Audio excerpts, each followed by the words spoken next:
अग्न आया हि वीतये कृणानो हव्यदातये निहोता सत्सिवर्षि।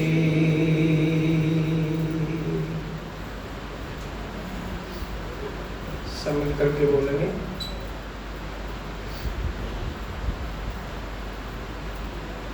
ओम शांति शांति शांति।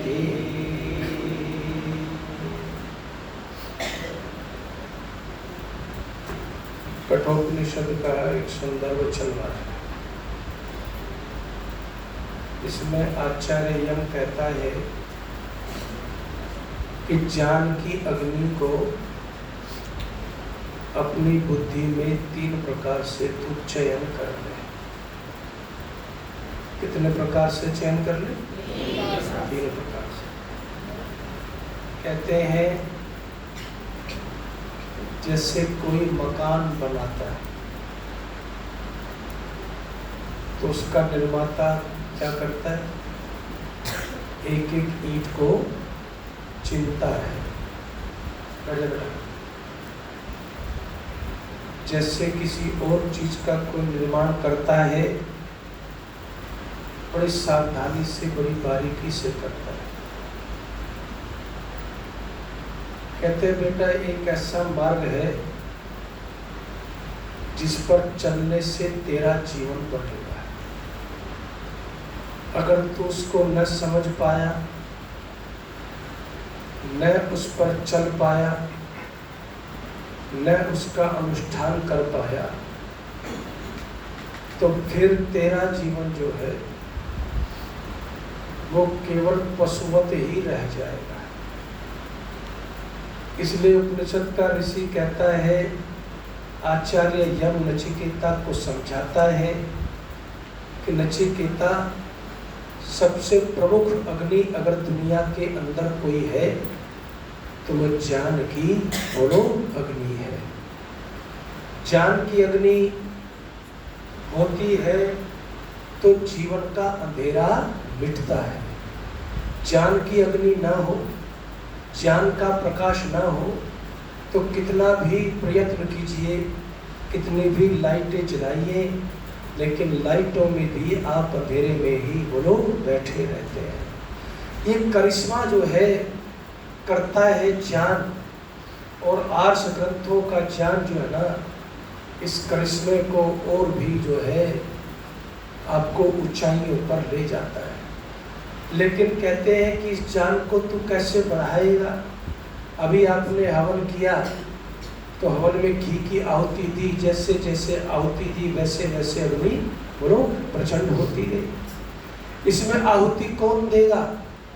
तू हवन कुंड बन करके बैठा हुआ है, लेकिन इसमें आहुति तुम्हारी माँ देती है।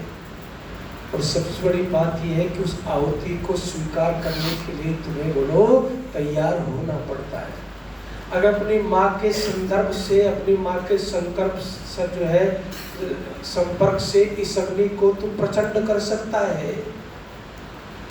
अपने पिता के सम्मान से, उनके अनुभव ज्ञान से इसको प्रचंड कर सकता है, और अपने गुरु के बिना तो इसको प्रचंड कर ही नहीं सकता।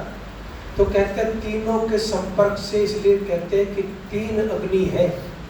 3 अग्नि में मैंने आपको पिछली बार कहा है प्रत्याग्नि, आहवनीय अग्नि और दक्षिणात्य अग्नि के बारे में थोड़ा विस्तार से बताया था।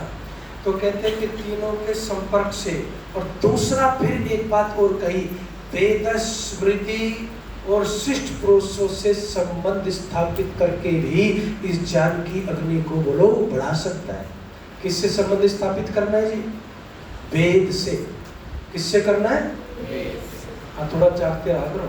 वेद से, उपनिषद है ना, आर पार निकल जाती है कई बार। और आदमी सोचता पता नहीं क्या हुआ, तो इसलिए जागते रहना बहुत जरूरी है। तो उपनिषद का ऋषि कहता है कि मातृमान पितृमान तो है ही, लेकिन कहते हैं कि वेद से संबंध स्थापित करेगा तो तेरी ज्ञान की अग्नि बोलो प्रचंड होती चली जाएगी। और इसलिए क्या कहते हैं धर्म के लक्षणों में, वेदः स्मृति सदाचार स्वस्य च प्रियमात्मनः एतत् चतुर्विधम प्राहु साक्षात धर्मस्य लक्षणम्। कहते हैं कि सबसे पहले धर्म के लक्षणों में क्या है कि वेद का पढ़ना ही। इसलिए ऋषिदान ने भी क्या कहा, वेद का पढ़ना पढ़ाना सुनना सुनाना सब आर्यों का परम धर्म है। धर्म नहीं, परम धर्म है साहब। तो कहते हैं कि वेद के संपर्क से, वेद के स्वाध्याय से ये ज्ञान की अग्नि प्रचंड होगी। लेकिन कुछ लोग पढ़े लिखे होकर के भी बड़ा अनर्गल जो है वो प्रलाप करते हैं। हमारे स्वामी रामभद्राचार्य जी ने इंटरव्यू दिया। क्या दिया? इंटरव्यू दिया। और इंटरव्यू देने वाले को एक बात कही कि निराकार का मतलब ये नहीं होता कि परमात्मा का आकार नहीं है। अगर ये कहना होता कि निराकार का मतलब आकार नहीं है तो फिर आकार का उल्टा अनाकार होता है। क्या होता है? अगर आकार का उल्टा क्या होता है? अनाकार होता है। ये निराकार कहाँ से आ गया? ऐसे उन्होंने बहुत सारे उदाहरण दिए। और जो इंटरव्यू लेने वाला था वो भी, अब वो तो वेद पढ़ा नहीं था, वो तो आर्य समाज में आता नहीं था, वो तो प्रवचन सुनता नहीं था, वो भी खुश, वाह स्वामी जी क्या तर्क दिया है आपने, क्या तर्क दिया है आपने कि आकार का उल्टा अनाकार होगा, ये निराकार कहाँ से आ गया? तब आर्य समाज के विद्वानों ने खाट खड़ी कर दी अगले दिन। उन्होंने कहा कि आपको ये पढ़ना चाहिए कि जो अव्यय होते हैं उसमें जो निस अव्यय है वो दो अर्थों में है। एक निश्चयात्मक अर्थ में है, एक निषेधात्मक अर्थ में है। और अगर ऐसा ही है कि आकार का अनाकार होना चाहिए तो फिर आधार का अनाधार होना चाहिए, निराधार कैसे हो गया? सही कहा कि नहीं? आर्य समाज के विद्वान है, फिर आर्य समाज का आधार होना, आधार का निराधार कैसे हो गया? आहार का अनाहार होना चाहिए, निराहार कैसे हो गया? कितने उदाहरण हमने जो है वहां पर पकड़ा दिए। तो हमने कहा कि यहाँ पर भी आकार का निराकार निषेध अर्थ में इसका प्रयोग है, यानी कि परमात्मा का कोई आकार बोलो नहीं होता। लेकिन कौन समझाए? ये पढ़े लिखा आदमी जब झूठ बोलता है ना तो बड़ी चालाकी से झूठ बोलता है। लेकिन केवल और केवल ये सामर्थ्य आर्य समाज में है, आर्य समाज के विद्वानों में है। और हमारे जुनंद शास्त्री जी ने खुला चैलेंज दिया है शास्त्रार्थ का कि शंकराचार्य जिनके नाम पर तुम दुनिया को ठग रहे हो उन्हीं का दिखा दो। उन्होंने कहा लिखा है कि परमात्मा साकार है, चलो यही चैलेंज मान देता हूँ। लेकिन कौन शास्त्रार्थ करे साहब? वो तो सोचते हैं कि अपनी दुकान जब बिना पढ़े पढ़ाई चल रही है, झूठ से ही चल रही है, तो फिर सच बोलने की बोलो क्या आवश्यकता है? तो इसीलिए उपनिषद कहती है कि पहले वेद के स्वाध्याय करना पड़ेगा। इस ज्ञान की अग्नि को ठीक से जलाओगे तो क्या करना पड़ेगा? वेद का स्वाध्याय करना पड़ेगा। वेद का स्वाध्याय करनोगे, आजकल स्वाध्याय तो इंसान करता ही नहीं है। कहते हैं अग्नि जो है ना, ये अग्नि परमात्मा भी ये स्तुति के योग्य है। आप इसको स्तुति के लायक जानो, समझो और परमात्मा की स्तुति जान करके करो। तो कहते हैं कि भाई इसी कारण से परमात्मा को जात वेदा कहते हैं कि जो सब कुछ जानता है। ये जो भौतिक अग्नि है ना जी, इसका भी बड़ा महत्व है यज्ञादि की दृष्टि से। इसको भी जानने समझने की आवश्यकता है। देखिए जी, आजकल स्तुति तो कितने लोग कर रहे हैं। हमारे अग्रवाल साहब आए हैं, ये भी एक्सटेंशन से ही आए हैं जी, गजराज जी, ये भी वहीं रहते हैं। अभी उन्होंने बहुत बड़ा भव्य कार्य अपना जन्मदिन मनाया था, बहुत लोग अच्छी हाजिरी थी, बड़ा खाना वाना बढ़िया भी सबको खिलाया। खूब जम के सुना भी और सुनवाया भी लोगों को। तो जीवन में आपको समझना कि स्तुति तो लोग करते हैं। पहले तो स्तुति का थोड़ा सा अर्थ समझ लीजिए, स्तुति कहते किसे। आम भाषा में स्तुति का मतलब होता है कि प्रशंसा करना। क्या मतलब होता है? प्रशंसा करना। देखिए, मैं आपको कुछ सूत्र देता हूँ और उसमें पहला सूत्र यह है, जीवन में उन्नति के लिए भी सबसे पहले आप दूसरों की प्रशंसा करनी बोलो सीख जाओ। क्या सीख जाओ? दूसरों की प्रशंसा करनी सीख जाओ। कोई भी अगर अच्छा कार्य कर रहा है तो उससे प्रतिस्पर्धा ईर्ष्या में न जाकर के आप क्या करें, उसके गुणों की प्रशंसा करनी सीख जाए। ये एक ही ऐसा गुण है जो आपको कम से कम महान इंसान बोलो बना सकता है। हम बिना किसी स्वार्थ के सद्गुणों की प्रशंसा नहीं करते, लेकिन स्वार्थ के वशीभूत होकर के जिसमें एक भी गुण नहीं, उसके गुणों का भी बखान बोलो करते चले जाते हैं। लेकिन यहाँ पर क्या कहते हैं, आम भाषा की दृष्टि से भी आपको समझाता हूँ कि आप सुखी रहोगे तो दूसरों के गुण देखने का थोड़ा बहुत अभ्यास कर लिया करो। लेकिन हम सबको किस चीज का अभ्यास है जी? गुण की बजाय निंदा करने का। गुण का उल्टा क्या होता है? निंदा है। निंदा करने का, उसमें चाहे मैं कोई भी हो, कोई अछूता नहीं है। किसी को ज्यादा रस आता है, किसी को कम आता है, लेकिन रस सब खूब लेते हैं भर भर के। लेकिन इसमें समझना पड़ेगा कि जीवन को आप, अपने ही जीवन को आप अगर परनिंदा कर रहे हैं ना, तो पतंजलि ने एक अद्भुत बात कह दी, बोला करते रहो। आप अपनी जिंदगी बर्बाद कर रहे हो। जिसकी निंदा हो रही है उसका कुछ बिगड़ेगा नहीं बिगड़ेगा ये तो पता नहीं, लेकिन तुम्हारा तो बिगड़ गया। तुम तो गए काम से। हमने पूछा क्यों गए काम से, तो पतंजलि क्या कहता है, तुम्हारा सारा व्यक्तित्व नेगेटिविटी का शिकार हो जाता है। कब तुम नकारात्मक हो गए तुम्हें पता ही नहीं चलता।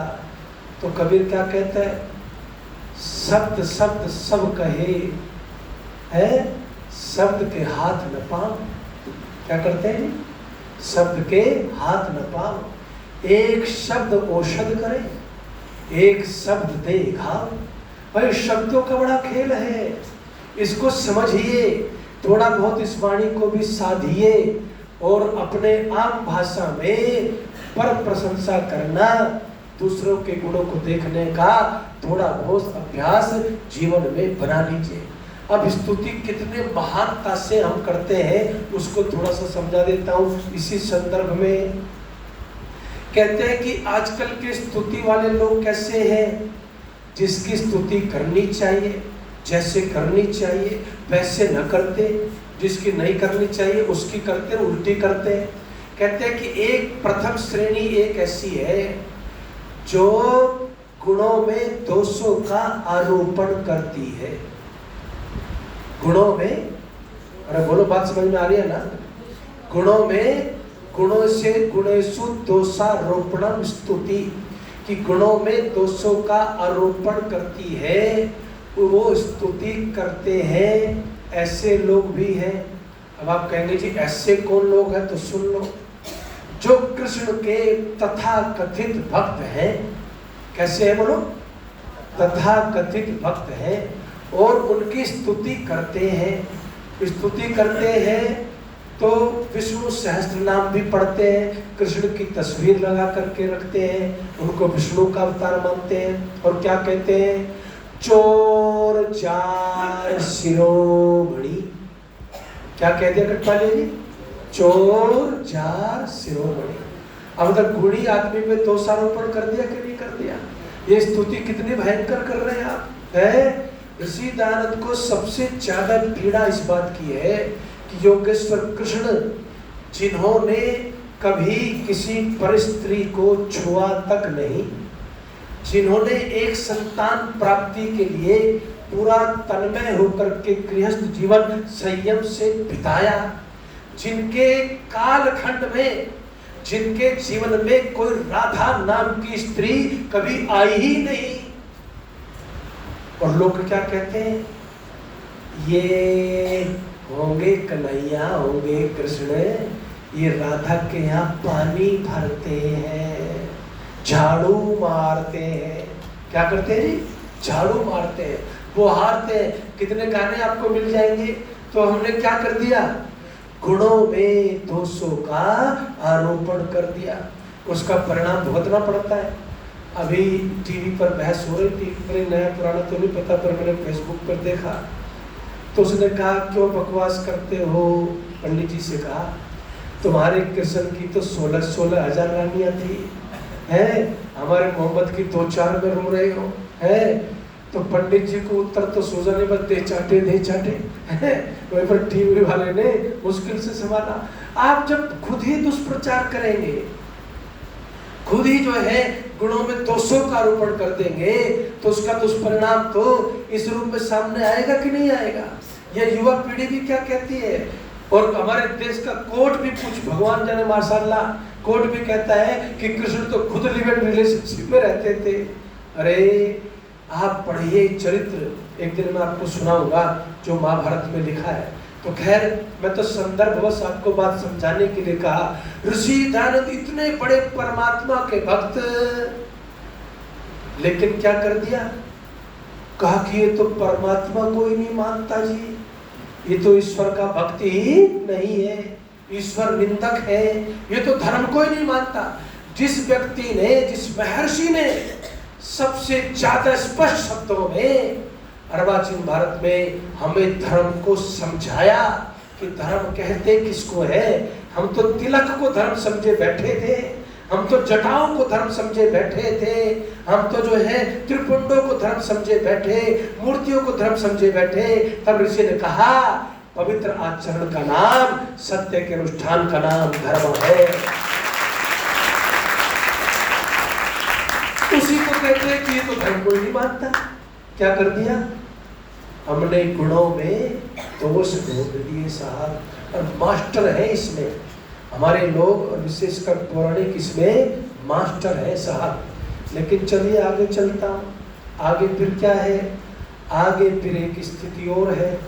वो स्थिति है कि भाई दोषेषु गुणारोपणम, कि दोष है, गुण कोई नहीं, और फिर भी अपने स्वार्थ के लिए उसमें दुनिया भर के गुण बोलो दिखाते हैं। लोग नेताओं के मंदिर बनाने लगते हैं साहब, चापलूसी की पराकाष्ठा होती है ना ये, कि नेता का मंदिर बनाऊंगा, नेता को उद्घाटन के लिए बुलाऊंगा, इसी बहाने मैं भी टीवी पर थोड़ा सा दिख जाऊंगा। ऐसी ऐसी परिस्थितियां करते हैं कि दोषी व्यक्तियों में भी आप जो है गुणवान कह करके उनकी चापलूसियां स्तुति करने लगे। तो फिर आप क्या करते हैं, फिर आप स्तुति को बोलो जानते ही नहीं, स्तुति को बोलो जानते ही नहीं। स्तुति को जानने के लिए अब क्या कहा है, गुणेषु गुणारोपणम, दोषेषु दोषारोपणम, सत्य कथनम चेव स्तुति, कि भाई गुणों में गुण, दोष में दोष, सत्य को जान करके वैसी प्रशंसा करना ही बोलो स्तुति कहलाती है। अब स्तुति किसकी करें, मैंने पहले तो सामान्य व्यवहार की बात आपको सिखाई, जिससे आप सुखी हो जाएंगे कि दूसरों के गुण देख के उनकी प्रशंसा भी कर लिया करो। लेकिन जब स्तुति का नंबर आता है, बारंबार स्तुति का नंबर आता है, तो ऋषि दयानंद क्या कहते हैं, मूर्खता जसन सतह, वो वेद का उदाहरण कहते हैं, देते हुए कहते हैं कि बारंबार प्रेम से परमात्मा की स्तुति करना। और एक बात और भी कह दी कि परमात्मा को छोड़ करके अन्य किसी की परमात्मा के रूप में स्तुति नहीं करना। हम क्या करते हैं, सारा भारत क्या कर रहा है, परमात्मा को छोड़ के सारी दुनिया को भगवान मान के उसकी स्तुति में लगा हुआ, लेकिन भगवान का नंबर नहीं आता स्तुति करने का, बेचारे का। सारी दुनिया इधर से उधर लगी पड़ी है बस। तो कहते हैं परमात्मा की स्तुति करना, उसको जान करके उसकी स्तुति करना। और स्तुति कैसे की जाती है जी? स्तुति सबसे पहले तो आप अपनी वाणी से परमात्मा के गुणों को थोड़ा बोला करो। जैसे कि आर्य समाज का दूसरा नियम लगा लो, आप वाणी से बोलते हैं तो वो परमात्मा की क्या हो गई? स्तुति हो गई साहब। और फिर दूसरा क्या है कि संगीत के माध्यम से भी आप परमात्मा की स्तुति कर सकते हो। देखिए, सबसे पहले मंचों पर मैं समझता हूँ, मैंने आर्य समाज में राम कथा, फलानी कथा, ढमकानी कथाओं का विरोध किया था, क्योंकि ऋषिदास ने कहा कि वेद कथा करोगे तो सब कथाएं अपने आप हो जाएंगी। आज सार्वदेशिक ने वैसा ही पत्र निकाला है। अब जो इस समय चल रहा है ना, आप इस बात को महसूस करेंगे कि संगीत की बजाय धार्मिक एंटरटेनमेंट चल रहा है। क्या चल रहा है? धार्मिक एंटरटेनमेंट चल रहा है। लोग खड़े होके नाचते हैं, लोग ठुमकते हैं, वैसे ही कान फोड़ू संगीत है, वैसे ही वाद्य यंत्र है, वो ही फिल्मी धुने हैं, सब कुछ वैसा ही। कोई उसमें गांभीर्य नहीं, कोई संदेश नहीं, बस खूब बड़ा बाजे बजते हैं, लोग उछलते हैं, गाते हैं। तो धार्मिक एंटरटेनमेंट जो अब तक पौराणिकों में था, वो धीरे धीरे लोग उसको आर्य समाज में भी खींच करके बोलो ला रहे हैं। लेकिन ऋषि क्या कहते हैं? ऋषि कहते हैं कि तुम संस्कृत के श्लोकों को, मंत्रों को, अच्छे भजनों को, गीतों को मस्ती में गा करके भी परमात्मा की बोलो स्तुति कर सकते हो जी। गलत तो नहीं कह रहे? और फिर कहा है कि भाई एक और परिस्थिति आ जाती है, जब तुम भजन गाने की फुर्सत नहीं मिलती हमें, न भजन याद करते। आजकल तो जिसे भी कहो एक भजन बोलते तो पहले किताब खोल लेगा। पहले कितने कितने भजन तो आर्य समाज के सदस्यों को याद होते थे, और भजनोपदेशकों की तो कहिए ही मत। आज भी ऐसे ऐसे भजनोपदेशक हैं जो एक एक हफ्ता डायरी नहीं खोलते भाई। उन्होंने कहा भाई तुमने तो बहुत घोटा लगाया हुआ है, हमें तो अपने लिखे भी याद नहीं रहे इतने। लेकिन भजन आपको इतने तो याद हो कि आप बैठ करके, मैं राजपुरा में गया तो मुझे जब खाने के लिए गया तो एक जो है बहन जी, देवी जी आई, मुस्कुराते हुए बोले कि आपका बहुत बहुत धन्यवाद है। आपको पता नहीं मैं आपका कितना धन्यवाद करती हूँ। उनका बात तो बताओ, धन्यवाद तो आपका इतना बढ़िया खाना खिलाया है, इतने बढ़िया से आपने सेवा की, तो धन्यवाद तो हम आपका करेंगे।